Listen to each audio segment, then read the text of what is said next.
yung story. Kasi POV siya ng editor na nag-edit ng horror films, di ba?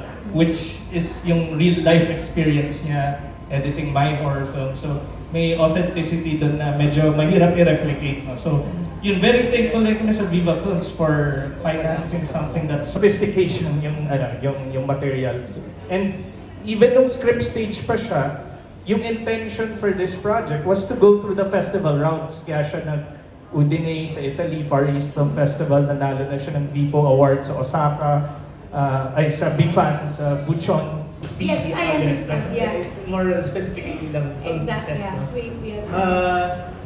You know, it may see, of course, being the creative producer, then he had to do set visits. No? Yes. Hindi ko naman siya like tinatamboy or yung parang iniiwasan. The truth is, you didn't really have to micromanage much eh. Kasi more or less naman, everything I learned naman about filmmaking, natutunan ko naman sa So, I guess he didn't have the need niya to do that much.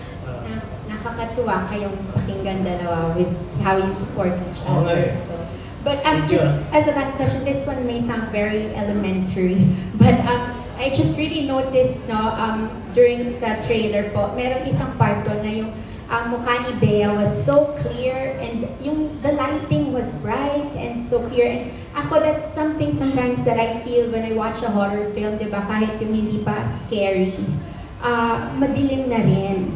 But is that something that your kind of horror does intentionally? Kasi lang it just really caught my eye that her face was like under, the light was bright, it was very clear. Because usually lahat madilim, di ba? Syempre, for the film being about, a post-production facility na maraming like projectors, screens. That's right. Actually, medyo mixed media nga yung film namin. It doesn't only deal with silent films, it also deals with like modern, digital, even mga 80s VHS. May mga ganun sa film namin. So it's really mostly yung screen medium, parang projectors. So it's gonna deal a lot with light talaga. In fact, many of yung setting na, light room, photography room. Yes. So light really plays a huge deal. That's very interesting to actually play with shadow and yung contrast. Very interesting kasi minsan pag sa horror, gusto mo lang ng konting ilaw to take a breath. Pag masyadong nakakatakot. But, this is interesting to watch na maraming actual light scenes despite the scare. So, congratulations on the early successes already abroad and good luck on your first movie. Congratulations also. Yeah. Okay, maraming salamat. Let's keep this good discussion going through Nurse Almo from GMA Entertainment. Hello, good afternoon. Siguro kay Direk Mikael and Nikos na lang. Medyo related sa question kanina. Since most of you sa family, marami sa family nyo nasa directing and I'm just curious paano kayo nagpapalitan ng mga ideas or sa bahay ba ganun kayo mag-usap, discuss ng mga ideas about future projects? Madalas naman sa mga family, again, malaki yung clan talaga namin yung Red Flag, against Derek Ray.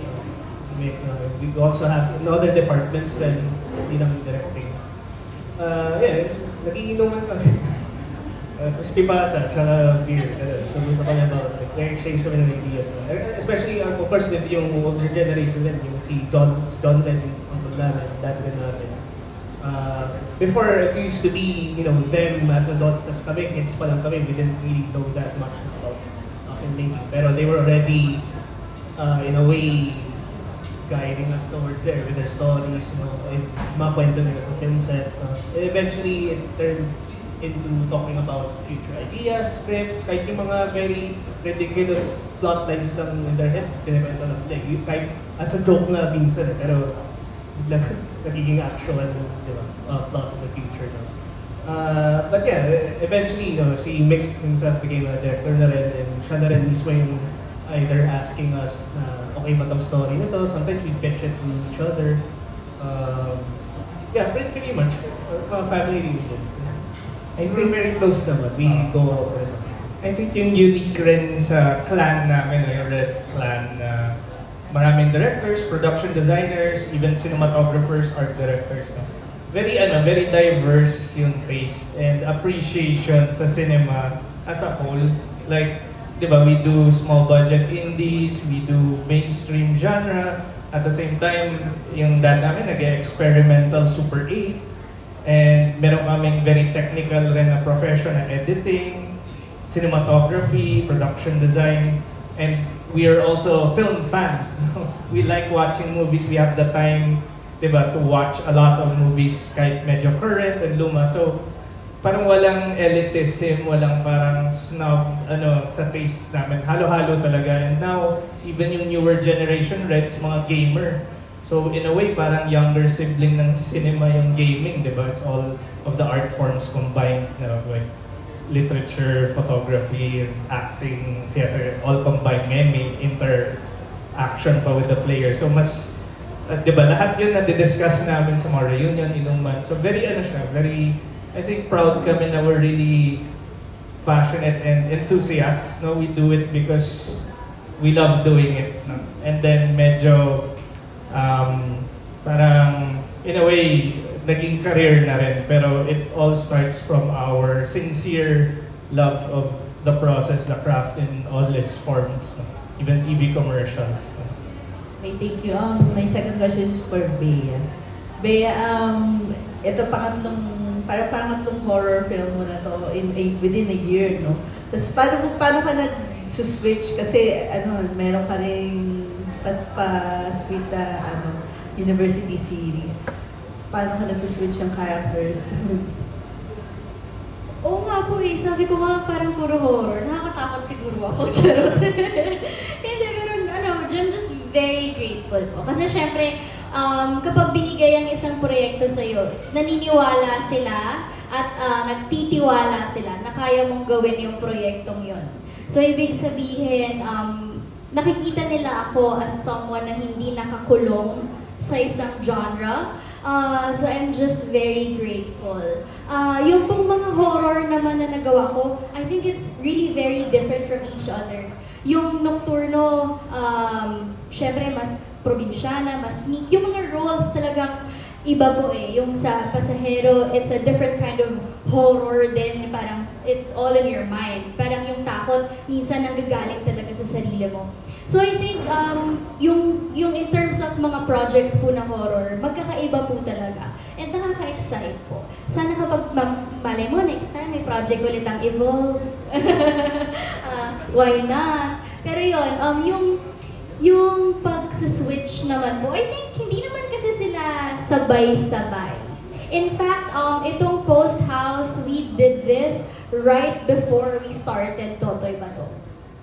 So, kumbaga, hindi naman sila masyado pong nag-overlap. And then sa university series naman, I think yung character ko dun si Via is always someone in me. Kasi lagi kong sinasabi sa mga interviews na malapit naman talaga yung character ni Via sa akin. And yun, ang tagal niya Parang yung 6 books, if mag-stay po ako sa project na yun, baka wala na po akong work, di ba? So, syempre, parang it's part of the job na matuto kang mag-on-off, magpalit-palit kung nasaan ka. Minsan, honestly, naninibago po. Parang magugulo ako, sino nga ako today? Mga ganun lang naman. Pero hindi naman siya in terms of like yung karakter mismo. Kasi naayos naman po sa schedule And I'm just very grateful po for work. Thank you po. Alright, maraming choir. Let's hear from Alan Policarpio. Hi, good afternoon. For Mick tsaka kay Nico, curious lang ako, do you have parang earliest memories or fondest memories of seeing your dad at work and parang did that parang awaken something new or Tapos may scene kasi doon, di ba, yung banda ni Francis M, may flashback. Nagiging kids sila sa may lake. Kami yun mga toddlers kami ng cousins ko, babata namin. May running shot doon So pinapatakbo kami. I think 4 or 5 years old ako. Tapos nadapa ako. Tapos parang na-injure ako, parang na-stop yung shoot na dadala ako sa hospital, nag-stitches ako. So parang yun yung earliest memory ko, medyo traumatic. Pero yun, after that, okay naman. Siguro yung challenge lang was yun, medyo early on, ang serious agad ng movies na papanood namin. Like, parang elementary ako, nanood na kami. Clockwork Orange. And may mga scenes doon na bawala. Pero yun, dahil doon, nagka-appreciation talaga kami sa films. No? Parang early on, Apocalypse Now agad. Naalala ba, Laserdisc pa yun. Oo, Pero pinag pa Laserdisc. sa amin, Dawn of the Dead, yung 1970s Ay, oo. version. Tapos, wala pa kaming concept nun kung ano yung zombie. Pero basically, first time namin makita ng eksena. Yung kinagat yung elbow. May asawa, kinagat yung part ng asawa. Yes. Traumatize ko. Pero interesting rin. Kasi nga, at least, exposed ka na agad. Dami mo kaagad influences, references. So, yun, mga early days namin, meron kaming high 8 na camera before mini-DV, no? Sinushoot ko na rin si Nikos eh. Tapos, nagsushoot edit lang ako nun. Wala pang movie maker. I think yung earliest short film namin, Metamorphosis, na ginawa namin siyang caterpillar. So, may pillow cover sa ulo. And then, cut to naging cocoon. Tapos cut to, parang mga ganun na simple short films sa house. And then eventually, naging mga high school project. Early days ng YouTube, 2008, nag-upload na kami ng mga banda music video ng Kamikaze Narda cover nila, drummer siya. Tapos yun, mga shorts, mga zombie na classmates lang, tapos yung dugo, ketchup. And then yeah, eventually naggawat CCP, Cinemalaya, naging more focused, more serious. So yeah, very talaga, parang filmmaking was always, in the household and naging hobby and obsession siya for us. So kayo pala sa bahay ng bata ngayon, gumagawa na kayo ng sarili yung mga... Hindi na baback up lahat kasi lahat yung mga high 8, tapos naging mini DV, may times pa na Betamax yan. And then eventually, naging DSLR, tapos naging digital. So, hindi namin nasa-store lahat. So, siya yung mga lumang short films. Pero paano yung presence ng father nyo growing up and right now? Parang may pagka parang parang does he criticize your work? Parang gano'n, very, ano ba siya? Ang chill na lagi Talaga eh. Well, I guess, more recent times kasi, first film ko pa kasi ito eh. Actually, he hasn't even watched this yet, yung pinapanood. So it's more on yung criticism na sa films niya. Or nakakasama namin siya, usually mas other pop culture hobbies eh. Mga Toy-Con, kasi yun eh, G.I. Joe collector, toy collector that namin. So, nakakasama namin siya other hobbies. Or pag may, I don't know, kung may big movie lang, tignan kami ng F1, ganun.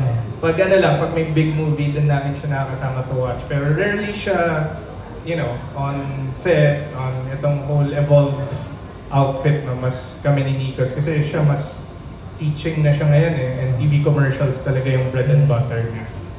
So he doesn't necessarily follow or give unsolicited advice, things like that. Hindi siya Very different rin yung films niya, no? Kasi kami mas nag-genre To be talaga. fair, siya naman director of photography sa isang film na. Oh yeah, yung Lilim. Yun yung first ever, Mm. we were very excited nga na finally may on-set experience kami together. Yun yung editor and cinematographer si Dad and director ako sa Lilim. Nasa lang, best advice that kahit yung... More related ng film na. Okay.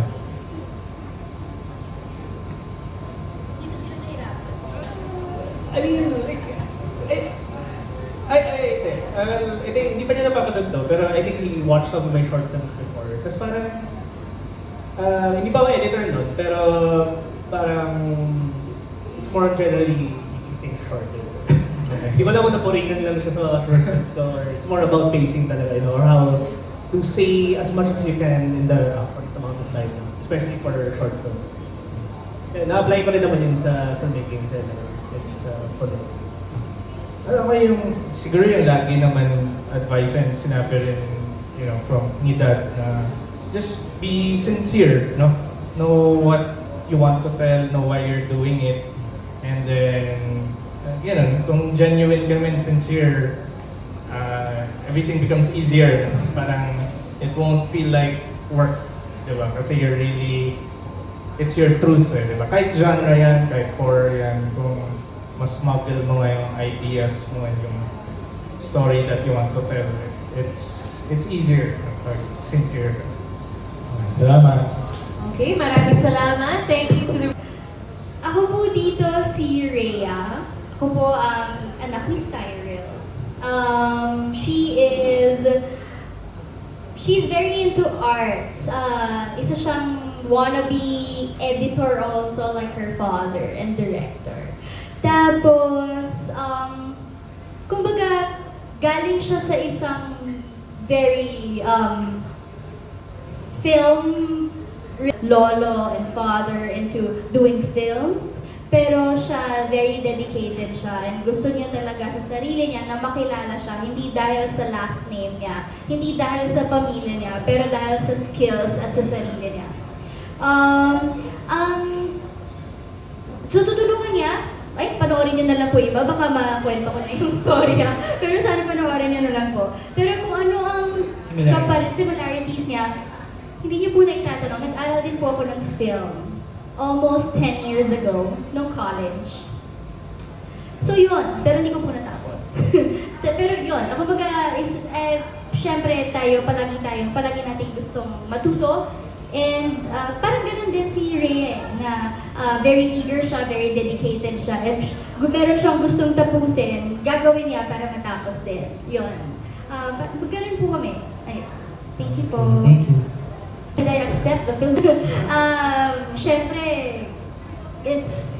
I'm grateful. It's an honor to be part of this film. And nung sinabi po sa akin yung details nitong pelikulang to, game agad. Kasi very interesting.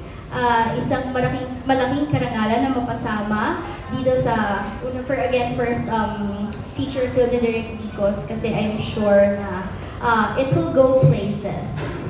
And katulad nga ng sinabi ni Direk Mick, syempre, hopefully sa mga festivals, yung pelikula, na sana po kasama rin po kami. Ayun, thank you po. Thank you. How do I say? For the past 4 years, I try to inject. How do I say this?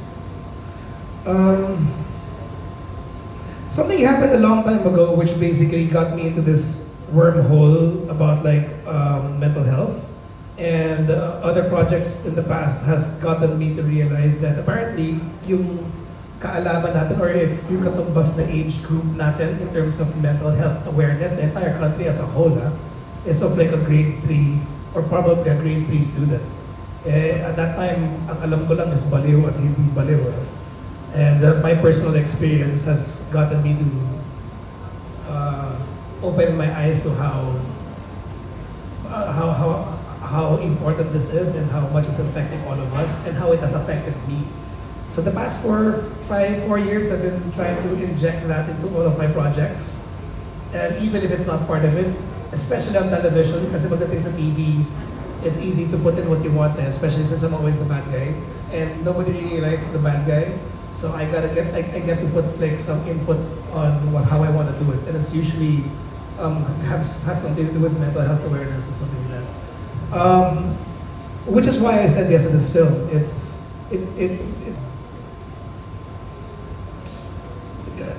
Scars that we can pass on, and sometimes we don't even know that it's there. And I noticed lang from everything that I've seen from news and movies is that that's one of the things that make us as a Filipino. We're not aware of the generational scars that we have. And that tends to dictate how we treat the people around us. You know, like women getting beaten up, husbands getting kicked out of the house, whatnot, whatever. Diba? So I really like talking about those things. So when I found out that this was going to be talking about that, I jumped right at it. You know, I love these things. It definitely has something to say. In this case, I play I almost said my character sa TV. Pero Cyril Anderson. And just like me, he comes from a family who basically do the same thing. You know, para siyang family business. And in this case, they like to make films. So do I. I'm also third generation. And Cyril is second. But with his daughter present, there's three of them. I too have a daughter, and she also lives with her mom. But that doesn't mean that we don't have a relationship. So there was really there was a platform for me to dive off from, because it was already personal from the start. Especially at this point in my life, I'm very much aware of how my parents' scars have been passed on to me, and how other people around me, because of those scars. Diba? So that's why it's such an advocacy for me to do these things. Cyril and what's her name again? Rhea. They're also estranged, but in this case, their interests have gotten them back together in a certain place to actually try and bond. And this is where the story begins. It's very personal and so easy to say so easy to say yes to that. Okay, thank you. Second question ko kay Direk na lang. Kasi percentage ng paggamit ng practical effects versus CGI or visual dito. Ako, pretty much parang 50-50, I'd say. Parang, of course, kasi it's post-house, no? It should be about post-production. So, talagang we lean really heavy on VFX, no? So, but at the same time, we were going for the classical horror look, no? Being tribute rin to, yung silent films and yung... we had to go for that physical prosthetic look rin. So, the actor is actually John Pepillo. So, I think siya rin actually si Lilith, no? Sa Lilith, yung monster. Very talented na acrobatic na talaga. Yun, pinisa namin na mananggal. Even yung wings is practical. Yung monster itself, so it's very practical. Actually, I had the same prosthetics team from my short film. So in a way, alam na namin yung galawan, in assembling it during the shoot. So that naging easier for us. But yeah, hindi ako na sa math, pero I'd say 50-50. Nung nakita mo naman yung parang final are you satisfied naman with the final? Parang rarely nga din I do, or parang halos never ko nga kinorek through post yung itsura ng picture ng prosthetics. Kumbaga yung mga pinano na namin for VFX, yun na talaga yung ginawa namin. Tapos what we did through prosthetics and practical effects actually made its way to the film, not altered that much. Like ganun siya ka-effective and realistic. And again, ang sarap maglaro with prosthetics here kasi it's a film within a film. So we actually also made silent film, no? And we had to replicate itong mga very lumang effects ng mga silent films before, no? Na halos mukhang theatrical or stage-like na yung tsura ng mga props and costumes. Magiging parang siya, meta horror, meta horror. Yes. Yung atake niya. Yes. Without spoiling much, yes. Okay, sige. Pretty much meta film. Again, it's a film about filmmaking, no? So you can expect it to be meta at some point. Okay. Salamat, Direk. Okay, maraming salamat po. And last but not least, let's hear from our TikTok content. Question po kay Direk and also kay Mikael. Kasi dito sa film, and also sa trailer, nakita rin di ba yung parang text doon na yung 1927, the first Pinoy horror film. Based din sa, gumawa rin kasi ako ng trailer reaction nito and nag-check din ako sa website and limited resources lang yung about dun sa film given na it's also a silent film. Ito na ba yung chance for us to know kung ano talaga yung story dun first Pinoy horror film or ang pinaka-basis nyo lang talaga is the entity itself, yung manananggal, and you created a whole different story about it? Like I said, we don't really know, no? What the film is about, or I mean, we have a rough plot line of it inside of it, but we don't know what it's about. There's no surviving bits about it. And again, like I said, it gave us that pretty much yung freedom, no? To imagine what it is, no? And in a way, yun nga, in reimagining yung silent film, it also somehow parang ito kasi yung theme na parang it's also about reimagining our history, no? And should we ever even revisit it or parang correct it in such a way, no? Not spoiling much kasi may konting kaugnayan ito with our kumbaga relationship rin with parang American colonialism, parang Philippine cinema, no? Kaya sila basically were one of the pioneers who brought filmmaking to the Philippines, aside from yung other Europeans. But again, it's also tied in to the fact that they were also our colonizers. And so, in a way, it's about or probably even reimagining it in a new light. Yun. Okay, medyo kinilibutan ako rin sa connecting dun sa nangyari talaga before. And ito po, may nakita rin kasi ako isang post about promoting also this film na parang yung mga different entities ng mga horror films na ginawa niyo before. I don't know kung saan ko siya nakita. Is there a possibility that we can create a Red Cinematic Universe combining all of these entities na talagang hindi nagpatulog sa amin ng ilang araw? Hindi naman wala sa possibility. I mean, again, sa horror films namin, we always feature, a center, either creature no, or a demonic being. No? And yeah, it'd be fun, no? Maybe we could be imaginative enough na baka one day pwede tayo kind of like a Black Mirror, like Black Museum episode na featuring all the creatures no? Or parang Until Dawn na someone has to survive all these creatures trying to kill them in one night. Baka may isa tayong concept na gano'n. Very meta na yun. Very cabin in the woods. Yes! May mga ganun. Actually, gusto ba rin yung Sada ko versus Kaya ko. Goosebumps or scary stories to tell in the dark. Actually, okay rin siya. Kumakatok versus Mana ng University series na Battle Royale. Kaya ko versus, Lilith versus, Manananggal. Lilith versus Sana hindi lang po yung creatures, sana pati yung cast. Yes. Meron tayong Battle Royale. Place your bets. Boy pa naman kayo eh. So, The final girls, maglalaban-laban. Alright, it's fun. Thank you. We're all excited. Congratulations. Great! Baka ma-manifest mo, Jess, ha? Magkaroon ng Red Horrorverse, no? Galing! Okay, and that concludes... Bago ang lahat, Phoebe, congratulations! Ayun, maraming salamat po ulit sa oras nyo ngayon. At iniimbitahan po namin kayo na sana po panoorin ninyo ang Post House. Hatid po sa inyo ng Viva Films at Evolve Studios. Marami po kayong matututunan dito, makaka-relate kahit sino, lalo na kung yung younger generation, maraming matututunan tungkol sa paggawa ng mga pelikula noong araw. At as well as mag-reminisce, maraming mag-reminisce sa pelikulang ito. Tungkol sa mga pelikula, kaya sana po panoorin ninyo, suportahan po natin ang pelikulang Pilipino. August 20 na po sa mga sinehan nationwide at makita-kita po tayo, and we ask for your help. We appreciate for your help for promoting this film. So maraming salamat po in advance sa pagtulong sa amin, sa pag-spread the word na ang Post House sa August 20 na po. Maraming salamat. God bless you po. Sid, Thank you so much for coming.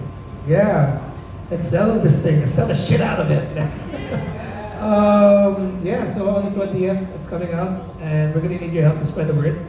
It's really fun. It was a fun experience, and I hope you have a fun good time. Brought to you by these people. thank you so much, Direct Nick.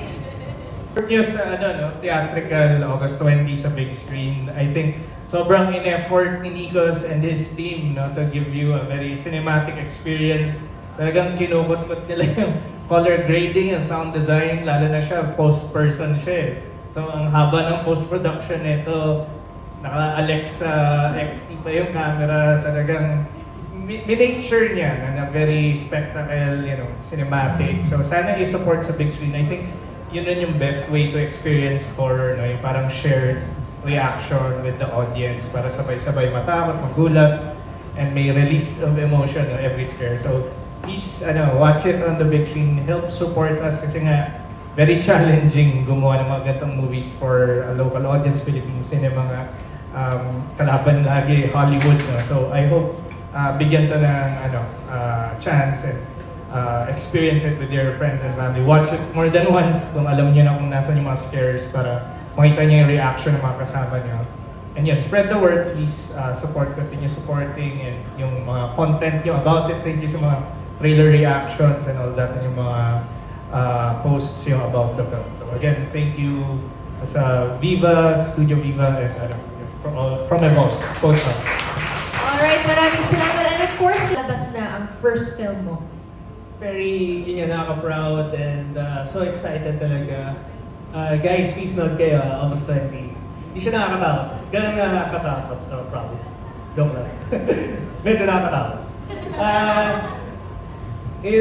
Again, it's first film ko, so it's just, utter excitement lang talaga for all you to watch it. No? For basically I kind of like kanina, no? Of course, it's medyo based siya, syempre, no? Sa personal experience ko, sa life ko. So it's a very personal project of mine. And yun, I really hope na you guys watch it. No? So please do, bring your friends, family. Yes, syempre magkaka-premiere tayo, no? Do we know when? Basta abangan ninyo ang social media pages. I volunteer to host po the premiere.